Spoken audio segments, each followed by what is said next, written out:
హల్లెలూయా. అన్న షిలో మందిరానికి వచ్చింది. షిలో మందిరానికి వచ్చినప్పుడు షిలో మందిరంలో ఏమున్నాయి? అనుకూలమైన ఏమైనా ఉన్నాయా? ఆనందకరమైన ఏమైనా ఉన్నాయా? షిలో మందిరానికి వచ్చినప్పుడల్లా ఏటాట వస్తారు, బొల్లు అర్పిస్తారు, భోజనాలు పెడతారు, వెళ్ళిపోతారు. ఏట వచ్చిందంటే ఏడ్చిద్దంటే వెళ్ళిపోయింది.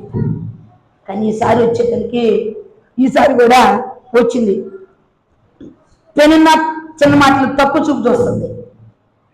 అన్న షిలో మందిరంలో చూస్తేనే యాజకుడు సరిగా లేడు.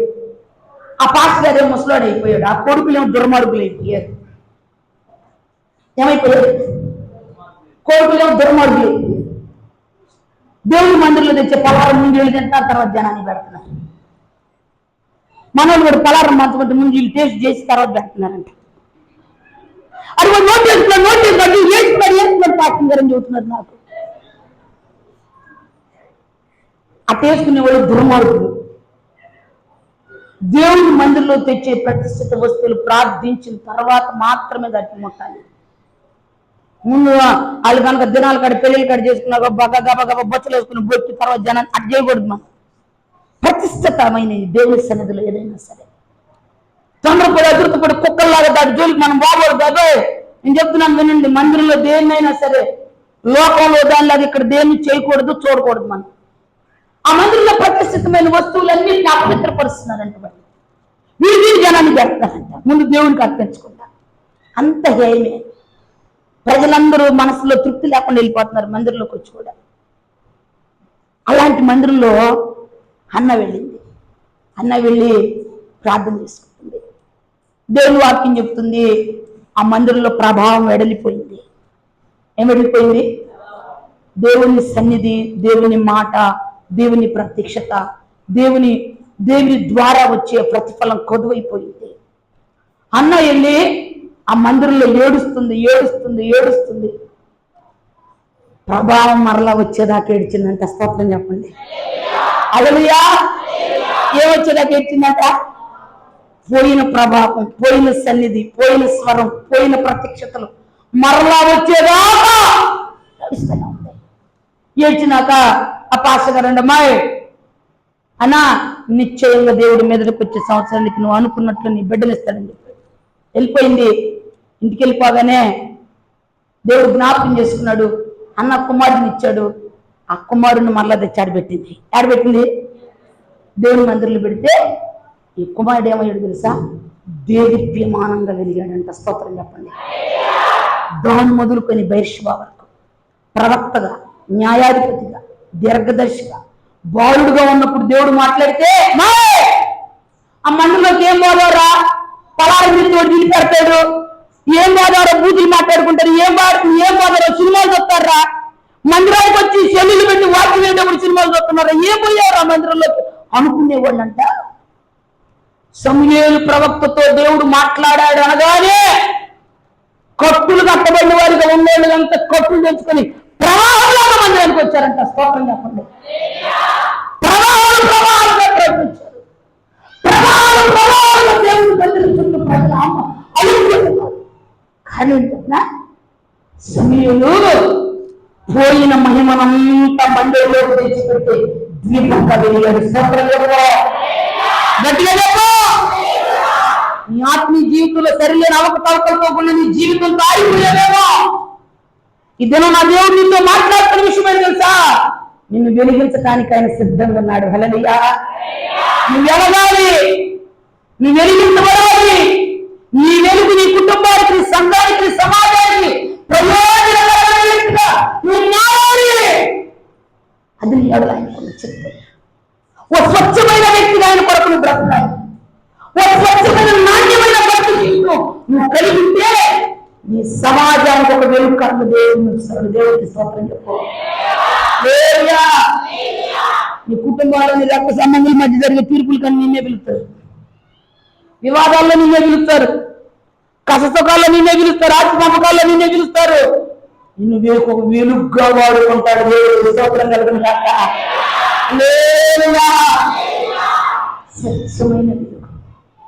నువ్వు నమ్మకంగా ఆయన సన్నిధిలో బ్రతికితే నిన్ను ఆయన వెలిగిస్తాడు. అందుకే మనుషులు సత్క్రియలు ఎలా ఉండాలి తెలుసు? దీపస్తంభాలుగా ఉండాలి. మీ దీపం వెలిగించి మంచం కిందో కొంచెం కిందో పెట్టొద్దు, మీ దీప స్తంభాల మీద పెట్టండి.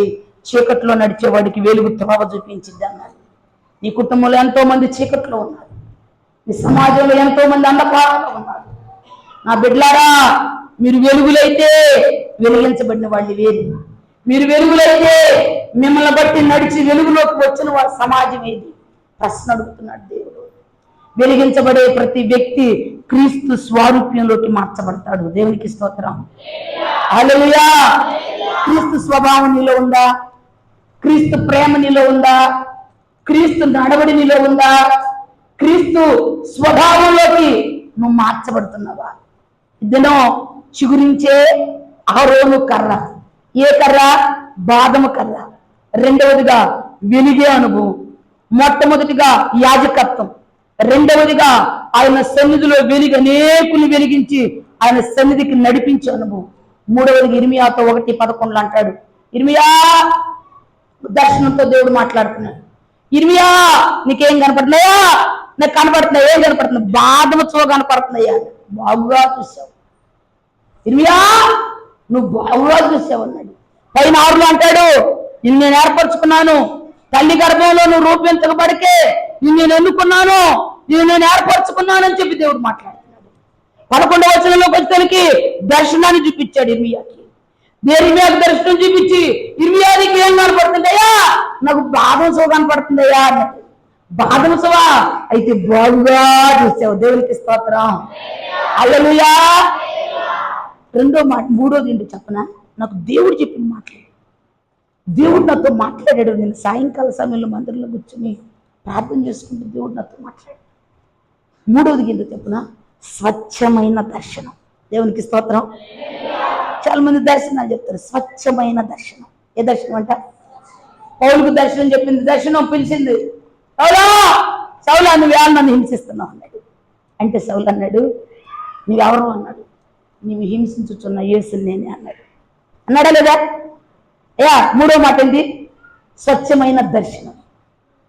స్వచ్ఛమైన దర్శనం. ఈ సౌలు పౌలుగా మార్చబడ్డాడు, దమస్కులోకి తేబడ్డాడు. 3 రోజులు కళ్ళు లేవు, అన్నపానాలు అనుకున్నాడు. ఆయన పంపించాడు, ప్రవక్తను పంపించాడు.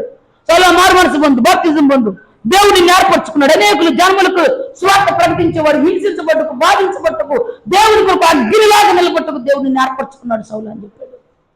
దర్శనానికి పట్టుబడ్డాడు. దేవుని స్తోత్రం. ఈ మాట చెప్పి ముగిస్తా. దర్శనానికి పట్టుబడ్డాడు. సౌలు చెరసాలలో వేయబడ్డాడు పౌలు. ఎందుకు వచ్చాయ్యా పౌలు అంటే, నేను ఎందుకు వచ్చాడు? ఆ దర్శనం పట్టుకున్నాను. స్తోత్రం చెప్పు.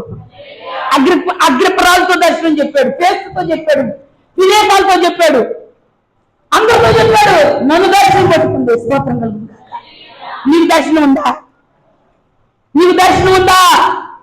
దేవుని మందిరానికి దేవుని పనికి వచ్చిన నీకు దర్శనం ఉందా? అబ్రహాముతో దేవుడు మాట్లాడుతున్నాడు దర్శనంతో. 17వ అధ్యాయంలో 12వ అధ్యాయంలో మాట్లాడి పిలిచాడు. 17వ అధ్యాయంలో మాట్లాడుతున్నాడు, అబ్రహామా నేను సర్వశక్తి కలిగిన దేవుడిని చెప్తున్నాడు. యాకోబుతో దర్శనంతో దేవుడు మాట్లాడాడు. యాకోబు అంటాడు, నా దేవుడు నాకు దర్శనం వచ్చి మాట్లాడాడమ్మా, నా తండ్రి ఇంటికి వెళ్ళిపోదాం అంటున్నాడు. నీకు దర్శనం ఉందా? స్వచ్ఛమైన దర్శనం. చాలా మందికి దర్శనం, నాకు ఆ దర్శనం వచ్చింది, బర్రె పోయి గోజులో పడింది, గొర్రె వచ్చి బయటకు వచ్చిందని చెబుతూ ఉంటారు. 6 ఆవులు కొన్నాను, 6 పెయ్యలు, 6 కోడిగళ్ళు కొన్నాను, 3 పాలు తీసానని చెబుతాడు దర్శనాలు. ఇది నెరవేరు, ఇవి జరగవు. చాలా మంది దర్శనాలు చెబుతూ ఉంటారు. నేను పెద్ద బైబిల్ తెచ్చుకొని పెద్ద బలిపెట్ట మీద వాక్యం చెప్పినట్టు దర్శనం వచ్చింది, ఇల్లు ఎప్పుడు బరిగొడ్డు కాసుకుంటానే ఉంటారు. దర్శనం స్వచ్ఛమైన దర్శనం, క్రీస్తు సాక్షిగా నిలిపే దర్శనం. ఇల్లు అన్నాడయ్యా, నేను బాగుందయ్యా, నేను వెళ్ళలేనయ్యా, నా వల్ల కాదయ్యా, వాళ్ళంటే నా భయమయ్యా. ప్రభు అన్నాడు, ఇల్లా కట్టుటకు, నాటుటకు, పెళ్ళగించుటకు నేను ఏర్పరచుకున్నాను. స్తోత్రం చెప్పు. అలా ఇంకా అంటాడు, ఇల్లా వాళ్ళకు భయపడ్డావా, వాళ్ళ భయం నిన్నేలుద్ది. నాకు భయపడ్డావా, వాళ్ళకు భయం ఇచ్చేవాడుగా చేస్తా. స్తోత్రం చెప్పు. హల్లెలూయా. ఆ దర్శనమే ఇర్మియా నిలబెట్టింది. బోండాలు పెట్టారు, బురద గుంటలో వేశారు, జైల్లో వేశారు, ఆపసించారు, ఇంకోటి వచ్చి శవ మీద పెట్టుకొట్టాడు, అవమానపరిచినా గాని ఇర్మియా నిలబెట్టింది ఏంటి తెలుసా? స్వచ్ఛమైన దర్శనం. దేవుని స్తోత్రం చెప్పు. హల్లెలూయా. దర్శనం ఉందా నీకు? దేవుడు పిలిచిన దర్శనం ఉందా? ఏర్పరచుకున్న దర్శనం ఉందా? స్వరంతో మాట్లాడిన అనుభవం ఉందా నీకు? ఆయన సన్నిధిలో స్వచ్ఛమైన భక్తి చేసే వాళ్ళతో స్వచ్ఛంగా దర్శిస్తాడు ఆయన. స్తోత్రం కలుగుతుందాక. రేపు నేను ప్రార్థన చేసుకుంటాను. నా యవన కాలంలో వివాహ విషయంలో అన్ని పోరాటాలు తప్ప నాకు ఇంకా ఏ ఆరాటం లేదు. పోరాటాలతో వెళ్ళిపోతా గమ్యానికి. స్తోత్రం కలుగుతుందాక. రక్షించబడింది నాటి నుండి నేటి వరకు పోరాటమే పోరాటం. పోరాడుతానే ఆయన పాటలు లేకపోతే నేను చచ్చిపోయింది దాన్ని వేసాను గారు పాట లేకపోతే. చివరి శ్వాస ఆగిపోదు, నేను సాగిపోతున్నాను. ఏమనుకున్నట్ట? సిలువను మోసుకొని నా గమ్య స్థానానికి. రోజు దేవుని దగ్గర కూర్చున్నా, రోజంతా పోరాడుతున్నా. అస్సలు నేనేమై ఉన్నా నేను చెప్తున్నా. నా భ్రమతో వచ్చాను ఆ మందిరానికి, నువ్వు ఏర్పరచుకుంటే వచ్చానా తండ్రి? నా భ్రమ చెందుతూ వచ్చానా? ఏదో నలుగురు పోతున్నారు అన్నట్టు వచ్చానా? నలుగురికి దేవుడు కార్యం చేసిన 4 ఏళ్ళు వచ్చానా? నేను ఎందుకు వచ్చాను? నన్ను ఎందుకు ఇక్కడ నడిపించావు? నాకెందుకు నీ మీద ప్రేమ పుట్టించావు? నాకెందుకు నేను వదిలి బతకలేని భావం ఇచ్చావు? నేనేమై ఉన్నాను ఒక్కసారి నాకు చెప్పని ప్రార్థన చేసుకుంటున్నా. ప్రార్థన అంటే చెప్పినట్టు చేసుకోవట్లే. అప్పుడు పరిస్థితి వేరుగుంది. నాకు విరిగిపోయి ఏడుతున్నా, గుండె బదిలే ఏడుపు దేవుని కోసం, గోవారి ఆక్రందన. ఒక్కసారి చెప్పయ్యా, నాకు దర్శనం తెలియదు, నాకేం తెలియదు. నేను ప్రార్థన చేసుకుంటే దేవుడు నాతో మాట్లాడాడు. దేవుడు నాతో మాట్లాడి ఓ దర్శనాన్ని చూపించాడు. సర్వలోకానికి వెళ్ళి సవరస సువార్త ప్రార్థించమని వాక్యం పడింది. 2 దేవదూతలు వచ్చి 2 రెక్కలు ఉన్నాయి వాళ్ళిద్దరికి. ఈ రెక్కతో నన్ను ఒకళ్ళు పట్టుకున్నాడు, ఈ రెక్కతో నన్ను ఒకళ్ళు పట్టుకున్నారు. బాగా విస్తారంగా పండిన చేను ఉంది. ఆ చేను దగ్గర తీసుకెళ్ళి దించి ఓ పెద్ద కొడవలి తలతల మెరుస్తుంది. ఆ కొడవలి నా చేతికి ఇచ్చారు. నాకు అసలు ఈ దర్శనం అంటే నాకేంటో నాకు తెలియదు, దీని భావం నాకు తెలియదు. గుండెలో దాచిపెట్టుకున్నా. తర్వాత మరలా ప్రార్థన చేసుకుంటే దేవుడు మరలా మాట్లాడుతున్నాడు నాతో. దేవుడు ఏమని మాట్లాడుతున్నాడంటే, నేను నా పని కోసం నేను ఎంచుకున్నాను అని దేవుని స్వరం వినపడింది. దేవుని స్వరం వినబడినాక నాకు పని అంటే నాకు తెలియదు, వాక్యం తెలియదు, రెఫరెన్స్ తెలియదు, అధ్యాయం తెలియదు, వచనాలు తెలియదు, వాక్యం ఇది నాకు తెలియదు. ఇది ఆయనలో ఉంది. స్తోత్రం కలుగుతుంది కాక. ఇది ఆయన ఆలోచనలో ఉంది. దేవుడికి స్తోత్రం కలుగుతుంది కాక. ఈ నియమం ఆయనలో ఉంది, నాకు తెలియదు. నాతో దేవుడు మాట్లాడుతున్నాడు. వాక్యం చెప్పినట్టు మాట్లాడుతున్నాడు, అద్భుతాలు జరిగినట్టు మాట్లాడుతున్నాడు.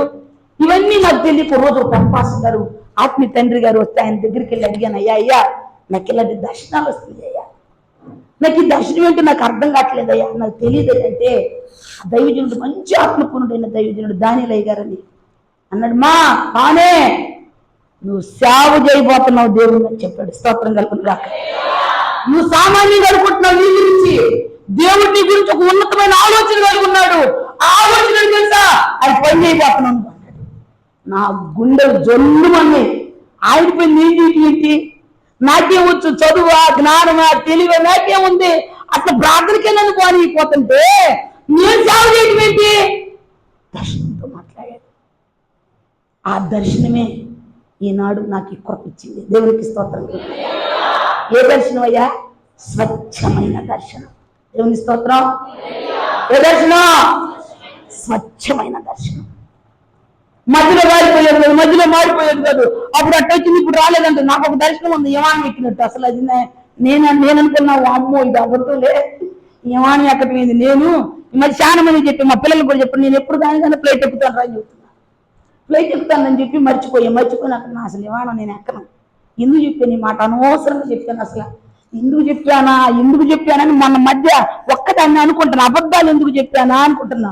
మరలా దేవుడు అంటున్నాడు, అబద్ధం చెప్పాను అనుకుంటున్నావా? అక్షరాల ఈ తీరిద్దని చెప్పాడు. స్తోత్రం కలుగుతుంది.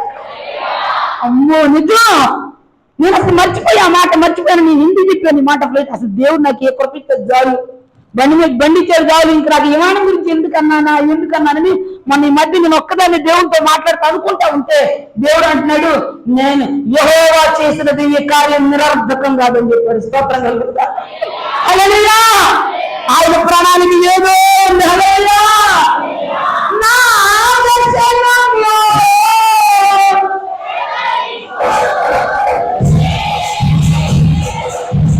వెన్నంటి ఉన్నా పాస్టర్ గారికి పాస్పోర్ట్ వచ్చింది. కానీ నాకు పాస్పోర్ట్ వచ్చింది, నేను అమెరికా వెళ్తాను. నాకు చెప్తున్నాడు, అమెరికా వెళ్తావా, వెళ్ళరా, నువ్వు పోయిన తర్వాత నేను కూడా వస్తాను. ఆయన పోతే నేను రానా, నన్ను తీసుకెళ్ళకుండా వెళ్తాడా? పాడేరు పోయి వచ్చి పావని నువ్వు వస్తే బాగుండు, పావని అక్కడ మన ఇద్దరు బాగున్నా. పాస్టర్ గారు అక్కడికి వెళ్తే అక్కడికి నేను వెళ్తాను, ఆయన ముందు వెళ్ళి తర్వాత నేను వెళ్తాను. స్తోత్రం కలుగుతాక. నా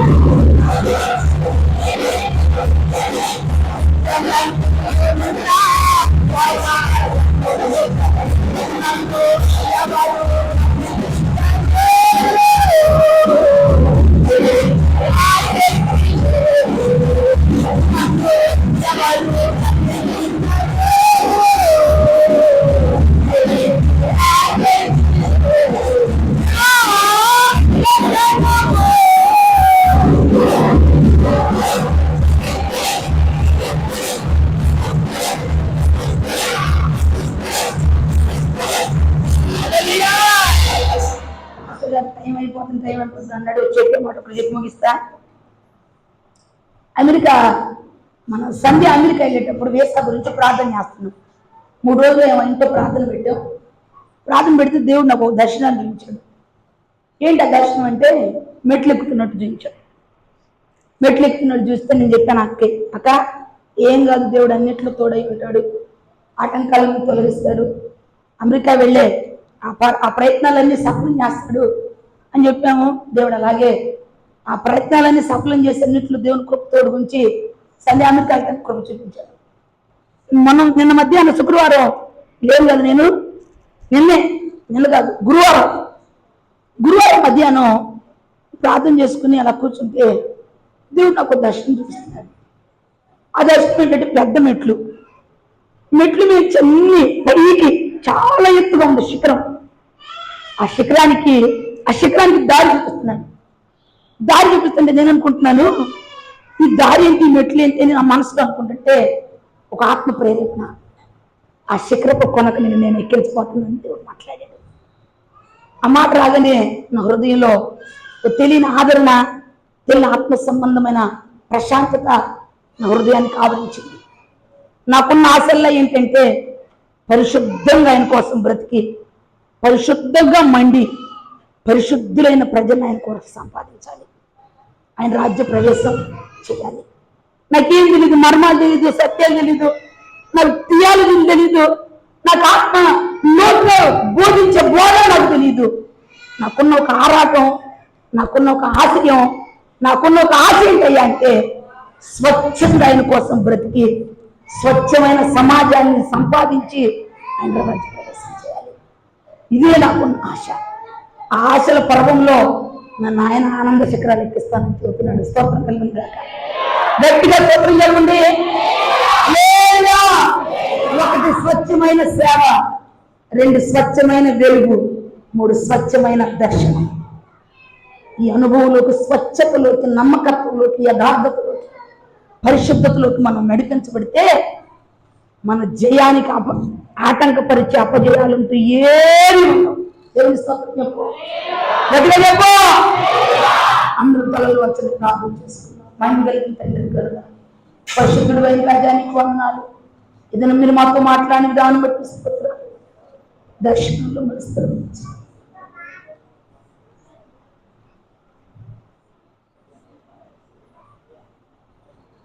మీ దర్శనాన్ని తప్పించదని, దర్శనం కలిగిన జీవితం, దర్శనం కొరకు చచ్చిపోయే జీవితం, కృపి కృపి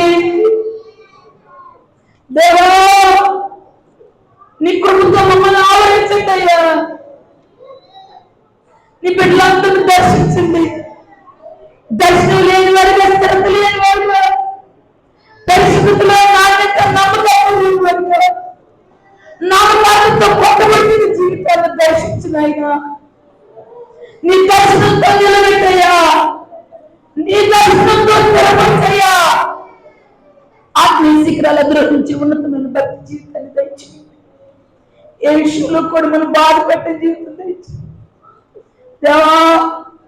మేము తప్పిపోతే ఏడ్చేది మీరే, మేము నశించిపోతే దుఃఖపడేది మీరే. నా సుఖం బతుకు చూస్తుంటే మా కోసం ఆర్పటించి ఆరాటించి ఆక్రమణ చేసే తండ్రి మీరు తప్ప లోకంలో మాకు ఎవరు లేరయ్యా. ఎన్ని మార్లు గద్దింపు రూపంలో, ప్రేమ రూపంలో ఎన్నో మార్లు మీరు మాతో మాట్లాడుతున్నా, లక్ష్య పెట్టిన మనసు, గ్రహించని మనసు, స్వభావాన్ని ఆధారంగా తీసుకుని బ్రతుకుతూ మీ గాయాలు రేపుతున్నాం తండ్రి. క్షమించండి నాయన. మమ్మల్ని నూతనపరచండి తండ్రి, పరిశుద్ధపరచండి తండ్రి, పవిత్రపరచండి తండ్రి. నీ చేతిలో విరిచిన రొట్టెలాగా మమ్మల్ని ఆశీర్వదించండి తండ్రి. మమ్మల్ని విరవండి, నీతి కనుగొనిగా విరవండి. పరలోక రాజ్యానికి ఎంత స్వచ్ఛత ఈ భూమి మీద మాకు అవసరమో ఆ స్వచ్ఛతను కలగలిగి ఉండడానికి సహాయం చేయండి. కృపనివ్వండి అయ్యా. పెట్టుబడి వాక్యం ముందు నా హృదయంలో, మా హృదయంలో పనిచేయడానికి సహాయం చేయండి. మీరు నమ్మదగిన దేవుడివి, ప్రేమ కలిగిన తండ్రివి, కరుణ కలిగిన తండ్రివి, వాత్సల్యత కలిగిన తండ్రివి అయ్యా. మీకు లోబడే భాగ్యం దయచేయండి. మా ఆత్మీయ జీవితాన్ని అపవిత్రపరిచే కోరికలు, ఆశలు, ఆలోచనల నుండి విడిపించండి అయ్యా. నీ బిడ్డల ఈ లోకము శరీరాత్మ నేత్ర జీవముడమని ముసుగులు తొలగించండి అయ్యా. నమ్మకం, నాణ్యత్వం, భక్తిలో శ్రద్ధ, పరిశుద్ధత, నీతి నియమాలు కలిగి మీ రాజ్యవ్యాప్తిని సిద్ధపడటానికి సహాయం చేయండి. ఈ సమయాన్ని ఆశీర్వదించండి. మిగిలిన సమయాన్ని మీరు దీవించండి. మీ ఆత్మ చేత నడిపించండి. మీ నామానికి మహిమ తెచ్చుకోమని యేసయ్య దివ్య నామములో అడిగి పొందుకుని నామ తండ్రి. ఆమేన్.